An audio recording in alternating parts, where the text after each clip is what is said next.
waking up to ourselves. Ultimately, when we start to wake up to ourselves, we start to understand the dictatorship which is happening within our minds.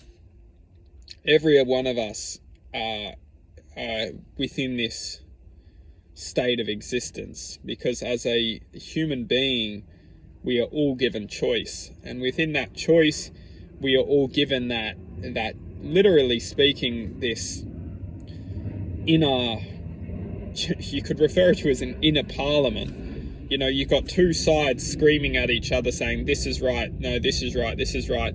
And then ultimately we're given choice as the soul. We must look at it as not necessarily the soul, because the soul comes into it eventually. But who's given the choice is awareness. And that awareness, which we're then getting to choose from the voices, is what we ultimately see as the change which takes place in our lives. We ultimately see, from what we choose with our awareness, is what we see manifest in our lives. And that's why we have the infinite potential. We have the infinite choice. We can manifest into the most angriest human that could exist, or we can manifest into the most loving human that could exist.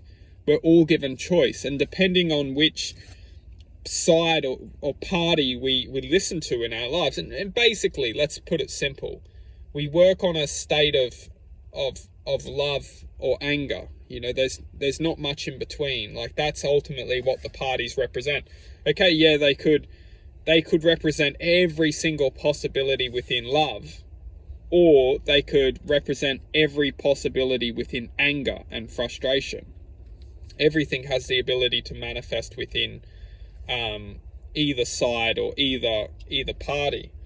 And depending on which party we're choosing, depending on which party we're deciding to manifest to, will ultimately reflect what we decide to do in this life or this reality. Because, put very simply, and put very simply, every time we're getting a thought into our heads, as long as we're feeding that thought, we're funding that party that's going on in our head. We're funding that side. And it's when we start to question, ultimately this is our greatest truth, is we get to question,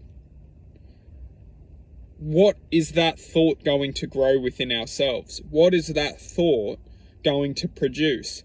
Because if we elect that thought, and we do this within choice, and we feel that thought has truth, as long as we feel something has truth, that is what will gain power. And this is where we get manipulated in life, is that the negativity tries to convince us that is truth. It does it very manipulatively. Even if something is truth, it doesn't necessarily mean that it's going to serve us. For example, something that may be so hurtful may be true, but if we allow that to let our lives then manifest from that truth, it's going to go down a path of frustration and anger.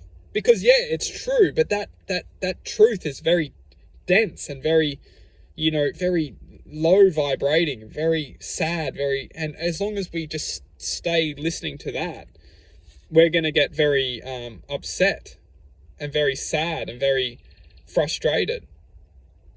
And that's why, when we can start to see the truth for what it is, but choose that as long as we focus our attention on that side, it's only going to manifest existence from that level of truth. And that is why we must look within ourselves and truthfully question, even if something is true, it doesn't necessarily need to rule our existence. And that's why when we start to move forward and start to gain a level of awareness which has a greater power to serve our existence, we can trust and align and choose to listen to that existence.